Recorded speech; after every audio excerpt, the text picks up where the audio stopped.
이번 시간이 첫 시간입니다. 챕터 6 사회복지 정책론인데요. 출제된 문제들을 보면은 조금 어렵다라는 생각을 할 정도로 정책은 전체 영역 중에서 8가지 영역 중에서 쉽지 않은 영역이다 이렇게 말씀드릴 수 있겠습니다. 그렇다고 해서 사회복지 정책론을 공부하지 않으면 3교시에서 여러분들이 자칫 과락이 나올 수 있습니다. 그래서 사회복지 정책론의 내용들을 핵심 요약 강의라도 한 2번 정도는 쭉 보시고 기출 문제, 그 다음에 실전 문제 이런 문제들을 잘 살펴주시는 것이 중요하다 말씀드릴 수 있겠습니다. 사회복지 정책론은 정책의 여러 용어들이 있습니다. 그 용어의 개념을 잡는 것이 상당히 먼저 우선적으로 중요하다는 것을 말씀드립니다. 예를 들어서 신우파라는 단어가 나온다. 그게 무슨 뜻이냐? 그 다음에 1강에도 나오지만 기회의 평등이란 게 무엇이냐? 파레토 효율이 무엇이냐? 그 다음에 수량적 평등이 무엇이냐? 이런 어려운 단어들이 좀 나옵니다. 그러한 용어의 개념을 잡는 것이 상당히 중요하다는 걸 미리 말씀드리고, 그 다음에 사회복지 정책은 골고루 출제됩니다. 목차에서 전반부에서 끝에 있는 우리나라의 사회복지 정책까지 상당히 골고루 출제되는 경향이 있기 때문에 전반적으로 쭉 훑을 필요가 있다. 어느 부분을 집중적으로 공부하기보다는 전반적인 학습이 필요한 것이 바로 사회복지 정책이다. 이렇게 말할 수 있겠습니다. 자, 이 정도 여러분들이 학습의 방향을 좀 잡아주시면 되겠고요. 자, 첫 번째 사회복지 정책의 영역을 하겠습니다. 자, 1강부터 좀 이렇게 만만치 않은 것들이 나오기 때문에 잘 들어주셔야 됩니다. 협의와 광의가 있습니다. 이거는 여러분들이 암기법으로 끝내셔도 되는 것입니다. 마샬이라는 학자는 사회복지 정책의 영역을 협의로 규정한 바가 있습니다. 거기에 보면 건강보장, 소득보장, 주택, 교육, 사회복지 서비스 이렇게 되어 있는데요.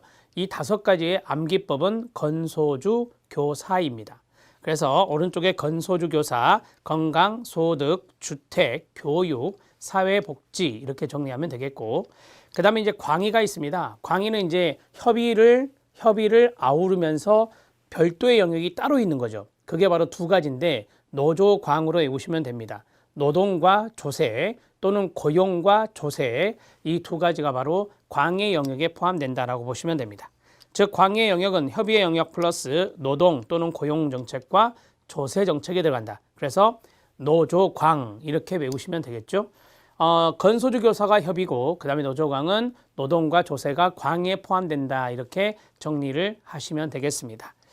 출제 포인트는 아닙니다. 여러분들이 기본적으로 사회복지 정책의 영역이 협의가 있고 광의가 있다더라. 어떤 것이냐 그 정도만 아시면 됩니다. 2번째부터 중요한데요. 2번째 별표 쳐주시기 바랍니다. 사회복지 정책 가치로서의 평등입니다. 가치의 동그라미를 쳐주시기 바랍니다. 사회복지 정책의 가치는 여러 가지가 있을 수 있는데 그중에 평등을 먼저 이야기하고 있습니다. 사회복지 정책은 가치지향적 성격이 있다. 가치지향적의 형광펜으로 밑줄 쫙 그어주십시오. 자, 가치지향적 밑에다가 가치중립적 X라고 써주시면 됩니다. 이게 이제 실제로 출제된 것이거든요. 가치중립적 X입니다. 사회복지 요소를 가지고 있기 때문에 가치지향적이라고 생각하시면 됩니다. 자, 그 다음에 이제 가치가 있었죠. 사회복지 정책에 가치가 있었는데 가치는 여러 가지가 있다라고 말씀드렸습니다. 첫 번째가 평등, 2번째가 효율, 3번째가 자유, 그 다음에 사회적 적절성, 사회적 적절성, 그 다음에 연대, 사회연대, 사회연대를 우리가 사회적 책임이라고도 합니다. 사회적 책임. 이러한 것 등을 우리는 바로 사회복지 정책의 가치들이라고 말할 수 있습니다. 자, 그러면 평등부터 들어가겠습니다. 수량적 평등과 비례적 평등과 기회평등 3가지가 나와 있습니다. 밑에 기출문제 확인 학습은 조금 더 자세히 설명하고 있는 건데요. 수량적 평등의 기본적인 개념은 욕구나 능력의 차이에는 관계없이 사회적 자원을 똑같이 분배하는 겁니다. 똑같지만 동그라미. 그래서 이 수량적 평등의 동의어가요. 결과의 평등이나 산술적 평등이라고 합니다. 예전부터 결과의 평등이라는 단어를 많이 썼어요. 출제 지문에. 최근에는 산술적 평등이 등장했습니다. 자, 그 다음에 밑에 있으니까 여러분 참고하셔도 될 것 같고요. 그 다음 비례적 평등이 있습니다. 공평과 같은 개념인데요. 이거는 욕구, 능력, 기여에 따라 사회적 자원을 상이하게 배분하는 겁니다. 다르게 배분하는 거예요. 상이하게 가로쳐 주시기 바랍니다. 똑같이 배분하면 수량적 평등, 다르게 분배하면 비례적 평등이다. 자, 그 다음에 기회의 평등이 있습니다. 소극적 평등이라고 하고요. 상대적 평등이라고도 하는데 소극적 평등이 대표 용어입니다. 자, 그리고 결과의 측면은 보장하지 않으면서 과정상 기회만 제공한다. 그래서 적극적인 측면보다는 소극적인 측면이 있다라고 보시면 됩니다. 결과는 보장해주지 못한다는 거예요. 결과는 보장해주지 못하지만 그 결과에 도달할 수 있는 하나의 과정상 기회는 주겠다라고 하는 것이 바로 기회의 평등입니다. 긍정적 차별 시정 조치, 영어로는 affirmative action이나 positive discrimination이라 하는데 이것이 나오면 기회의 평등과 연관성이 있어요. 여기에 대표적인 조치가 바로 장애인 의무 고용제 이런 것들이 여기에 들어갈 수 있어요. 양성 고용 평등제 이런 것들이 여기에 들어갈 수 있어요. 그러니까 차별을 받을 수 있는 어떤 소수자들에게 일종의 기회를 줄 수 있는 그러한 개념이다라고 보시면 되겠습니다. 자, 밑에 기출문제 확인학습을 보면 수량적 평등, 동의어, 산술적 평등, 결과의 평등, 비례적 평등, 기회의 평등을 열거해 드렸는데요. 첫 번째는 수량적 평등입니다. 개념, 모든 사람을 똑같이 취급하여 끊어주세요. 사람들의 욕구나 능력이나 기여의 차이에 관계없이 끊어주세요. 사회적 자원을 똑같이 분배하는 걸 말합니다. 똑같이의 동그라미입니다.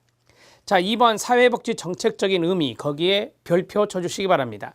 소득 재분배를 목표로 빈곤한 사람에게 능력이나 기회에 상관없이 사회적 자원을 배분하는 노력을 찾아볼 수 있겠죠.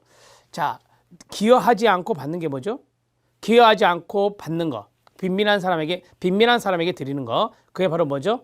공공부조잖아요. 공공부조가 바로 이 수량적 평등의 개념과 딱 맞아떨어지는 거예요. 그러니까 능력에 상관하지 않겠다. 그 다음에 기여에 상관하지 않겠다. 이러한 것들. 그러한 것들을 판단해 볼 때 기여에 상관없이 여기 해당될 수 있어요. 기여에 상관없이 기여를 않더라도 빈곤한 사람이니 최저 보장 수준만큼 보장해 주겠다라고 하는 거잖아요. 그런 것들이 바로 수량적 평등에 해당될 수 있다.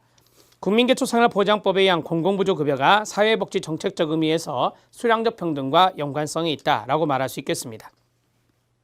자, 비례적 평등이 있습니다. 개념은 개인의 욕구, 노력, 능력, 기여에 따라 사회적 자원을 상이하게 배분하는 것을 평등의 개념으로 상정하는 것이다 라고 했고요. 공평과 동의어라 했습니다. 사회복지 정책적 의미를 보면 사회보험이 대표적인 사례가 됩니다. 사회보험과 같이 보험료를 많이 낸 사람에게 더 많이 급여하는 방법, 국민연금이 여기에 들어갈 수 있겠죠. 자, 이러한 방법에서 찾아볼 수 있는데요. 자, 기여에 따라서 다르게 배분하는 것, 대개 이제 사회보험에서 국민연금이 여기에 들어갈 수 있어요. 그래서 사회보험에서 하는 소득 비례의 원칙이 있는데요. 그 소득 비례의 원칙이 바로 비례적 평등에 해당됩니다. 자, 열등초우 원칙이 있습니다. 거기에 별표 쳐주시고요. 이것도 출제지문이에요.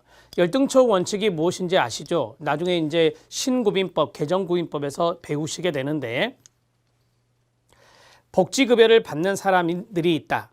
복지급여를 받지 않고 열심히 자활, 노동하는 사람이 있다. 복지급여를 받지 않는 최저임금, 최하위 임금을 받는 노동자의 임금 수준하고 복지급여를 받는 사람들의 복지급여 수준하고 비교를 할 때 복지급여 수준이 최하위 임금 노동자의 임금 수준을 넘어서는 안 된다. 초과해서는 안 된다는 거예요. 그게 바로 공평과 연관성이 있습니다. 사회복지 급여 수준이 노동시장에 있어 최하위 임금 수준보다 낮아야 한다는 원칙이 바로 열등초우 원칙인데요.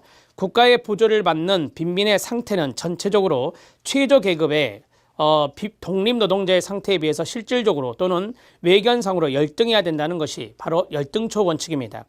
이는 1834년 영국의 신빈민법에 도입되어서 사회복지의 주요 원칙 중에 하나로 강조되고 있는데요. 이 열등초우 원칙이 바로 공평하다라고 하는 겁니다. 열심히 일을 한 사람이 있고 여기에서는 빈곤하지만 일을 하지 않더라도 생계급여를 받는 사람들이 있다. 예를 들어서 열심히 일을 하는 사람들이 조금 더 소득 수준이 높아야 되지 않냐라고 하는 거죠. 이게 일종의 공평성이다라고 하는 거예요. 형평성이다라고 하는 거죠. 이런 것들을 생각해 보시면 됩니다. 우리 법조문에 보면 이런 것들이 있어요. 소득 역전 현상이 발생하지 않도록 노력하라. 이런 것들이 있습니다. 그러니까 기초연금법에 보면 그런 게 있는데 기초연금법에서 기초연금을 받는 사람들의 어떤 급여 수준이 기초연금을 받지 않는 분들도 있거든요. 기초연금을 받지 않는 분들의 어떤 소득보다 더 높아서는 안 되는 거죠. 그래서 소득 역전 현상이 발생하지 않도록 노력해야 된다. 이런 것들이 법조문에 들어 있습니다. 그와 똑같은 맥락이라고 보시면 돼요. 세 번째, 기회의 평등입니다. 과정이 평등하다면 제가 그랬죠. 과정상 기회의 평등을 준다라고 했어요. 그래서 과정이 평등하다면 그 말은 과정상 기회를 준다면 이 말이에요. 자, 끊고 결과의 불평등은 상관이 없다는 관점입니다. 제가 말씀드렸잖아요. 결과는 보장하지 않는다. 결과는 보장하지 않은 상태에서 과정상 기회를 주는 것이기 때문에 사회복지 정책적 의미에서는 과정상의 똑같은 기회의 평등이 주어졌지만 결과의 평등은 실패한 사례에서 찾아볼 수도 있겠죠. 자, 1960년대 미국 존슨 행정부는 빈곤과의 전쟁을 선포하게 되는데요. 그때 빈곤층에게 교육받을 기회, 훈련의 기회를 줬단 말이에요. 그런데 여기에서 이제 이 빈곤과의 전쟁이라고 하는 정책 자체가 베트남 전쟁의 원인 등에 의해서 이제 실패하게 되잖아요. 그러면서 이제 그 빈곤층이 어떤 교육이나 훈련의 기회 이런 것들을 좀 잘 살리지 못한 그러한 케이스가 바로 여기에 해당될 수 있다라고 보시면 되겠습니다. 자, 이 내용에 대해서 판서로 정리를 간단히 해보도록 하겠습니다.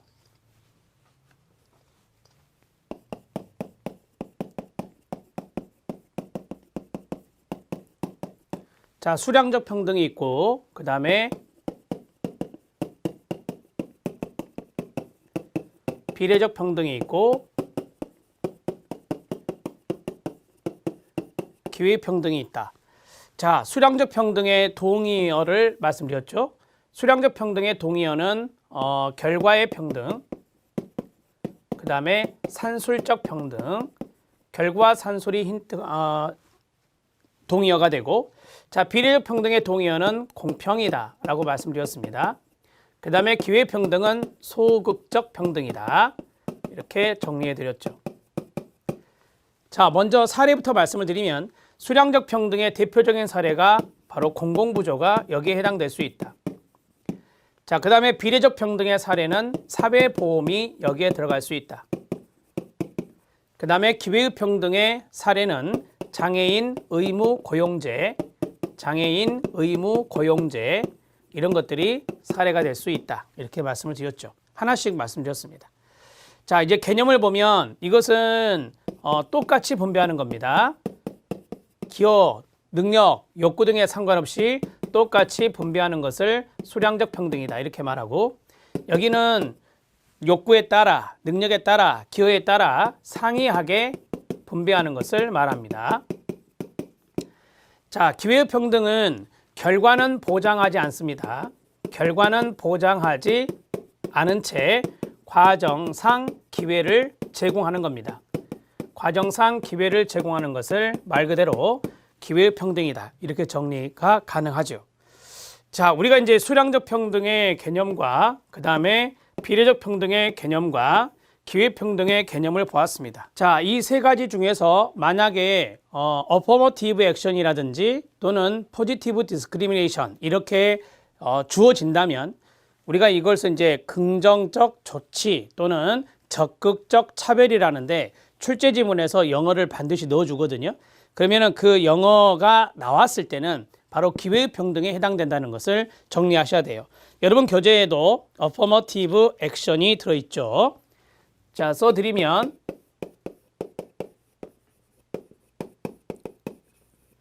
어퍼머티브 액션이 여러분 교재에 나와요. A입니다. 자, 그 다음에 여러분 교재에 나와 있지 않지만 그대로 번역하면 포지티브 적극적인이란 뜻이죠. 그 다음에 디스크리미네이션 차별이란 뜻입니다. 그래서 적극적 차별 뒤에 이제 시정 조치 이런 것들이 이제 생략된 거예요. 그래서 이 두 가지가 나오면 바로 기회평등이다. 이렇게 정리를 해 주시면 되겠습니다. 자, 수량적 평등에서 공공부조가 사례가 된다라고 했잖아요. 최저 보장 수준. 국민기초생활보장법에 보면 최저 보장 수준이 있어요. 생계급여는 중위소득의 30%고 의료급여는 40% 이렇게 나오거든요. 최저 보장 수준까지 똑같이 지원해 주거든요. 따라서 이것은 바로 수량적 평등에 해당된다. 이렇게 정리를 하시면 되고, 자, 사회보험에서는 보험료를 많이 낸 사람은 급여를 많이 받아간다. 예를 들어서 국민연금이 여기에 들어갈 수 있죠. 국민연금이 사례가 될 수 있어요. 이게 바로 소득 비례 원칙을 따르고 있습니다. 소득 비례 원칙을 따르고 있기 때문에 이런 것들은 비례적 평등에 해당된다. 이렇게 정리를 하시죠. 이 정도 정리하시면 됩니다. 자, 그 다음에 이제 세 번째, 사회복지 정책 가치로서의 자유를 하겠습니다. 자유 동그라미요. 여기에 보시면 자유가 있어요. 이 자유가 있는데 자유는 소극적 자유와 적극적 자유 두 가지가 있다고 합니다. 소극적 자유는 우리가 보통 알고 있는 자유예요. 간섭받지 않는 것. 이게 바로 이제 소극적 자유가 되는 거고, 적극적 자유는 뭐냐면 내가 능력을 가지고 있다. 그러면 그 능력을 최대한 발휘할 수 있는 자유예요. 그래서 일명 능력의 자유라고 하거든요. 그러면 소극적 자유는 다른 사람의 간섭만 동그라미, 간섭 또는 의지로부터 자유, 기회의 측면을 강조한다라고 했어요. 되게 자유주의 이념에서 많이 강조하는 거고요. 그 다음에 적극적 자유는 자신의 능력을 발휘할 수 있는 자유다. 능력 동그라미요. 능력 측면을 강조하는 거고, 되게 이제 삼민주의나 사회주의 이런 데서 이제 적극적 자유를 강조한다라고 하거든요. 그래서 자유주의 이념 쪽은 소극적 자유고, 사회주의 이념 쪽은 바로 이제 적극적 자유를 강조한다. 나중에 조진 윌딩의 그 복지 이념이 나와요. 복지 모형이 나오는데 거기에서 뭐 반집합주의, 소극적 집합주의, 폐비한 사회주의, 마르크스주의가 나와요. 거기에서도 또 이제 뭐 앞에 두 가지 반집합주의와 소극적 집합주의는 자유주의 색채이기 때문에 소극적 자유를 강조하고, 폐비한 사회주의와 마르크스주의는 사회주의 색채이기 때문에 이거 두 가지는 적극적 자유를 강조해요. 이런 것들도 나중에 나오게 됩니다. 자, 그 다음에 네 번째, 사회복지 정책 수단적 가치로서의 효율성입니다. 자, 거기 보면 또 가치란 단어가 나왔죠. 효율이란 단어가 여기 있네요. 그렇죠? 자, 그러면 여기에서 수단적 가치로서의 효율.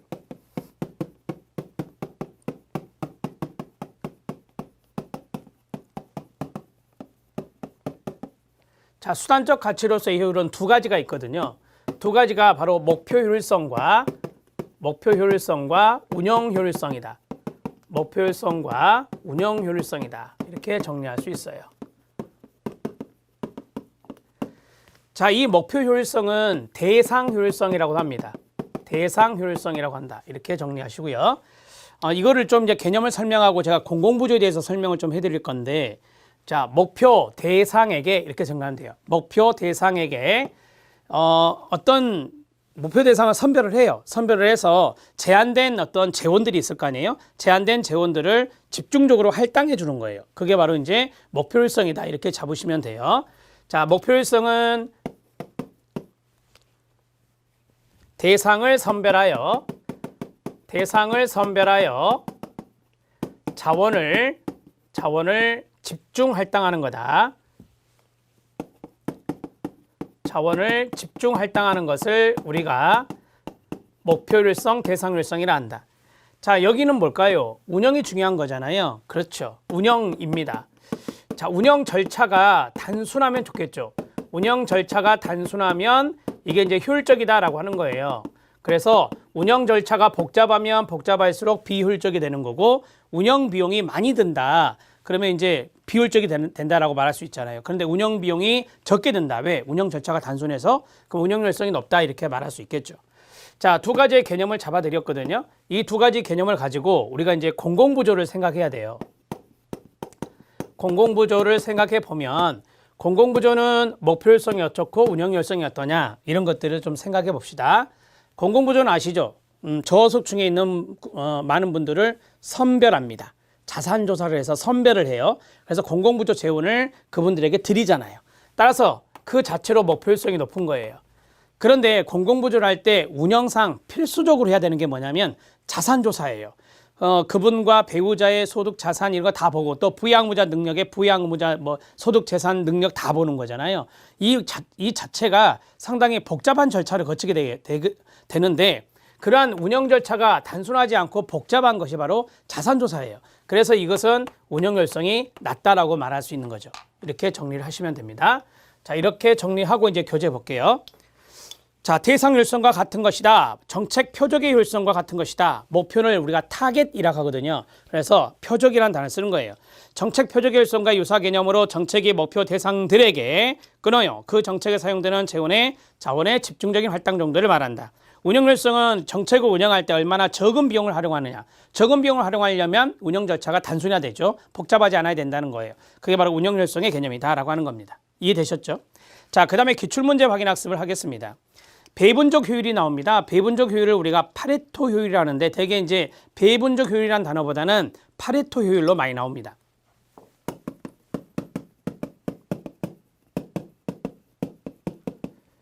자, 이 파레토 효율은 거기 보시면 밑줄 친 부분이 3번, 4번, 그 다음에 5번에 2번 있죠. 거기에다가 우선 별표를 쳐놓으세요.